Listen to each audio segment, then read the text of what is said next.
মাঝে কেটে গিয়েছে 7টা বছর। বিদেশের মাটিতে বিবাহ বন্ধনে আবদ্ধ হন তারা। ইতালির লেক কিমোতে গিয়ে ভারতীয় তারকা হিসেবে তারাই প্রথম শুরু করেন ডেস্টিনেশন ওয়েডিং। বর্তমানে তাদের সম্পত্তির পরিমাণ প্রায় 1300 কোটি টাকা। তারা হলেন বি টাউনের অন্যতম পাওয়ার কাপল বিরাট অনুষ্কা। 2017 সালের 11 ডিসেম্বর বিবাহ বন্ধনে আবদ্ধ হন বিরুষ্কা। বর্তমানে দুই সন্তান ভামিকা ও অকায়ের বাবা মা। 2021 সালে তাদের প্রথম সন্তান ভামিকার জন্ম হয় এবং 2024 সালের ফেব্রুয়ারিতে তৃতীয় সন্তান অকায়ের জন্ম দেন অনুষ্কা।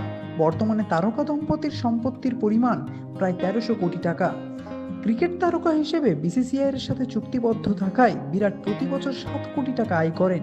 পাশাপাশি টেস্ট ম্যাচের জন্য পারিশ্রমিক পান 15 লক্ষ টাকা এবং একটি আন্তর্জাতিক বা টি-20 ম্যাচের জন্য রয়েছে নির্দিষ্ট পারিশ্রমিক। অন্যদিকে বিভিন্ন ব্র্যান্ডের প্রচার করেও আয় করেন তিনি। প্রতি ইনস্টাগ্রাম পোস্টের জন্য 8.9 কোটি টাকা ও এক্স হ্যান্ডেলে প্রতি পোস্টের জন্য 2.5 কোটি টাকা নিয়ে থাকেন। একজন ব্যবসায়ী হিসেবেও সফল বিরাট।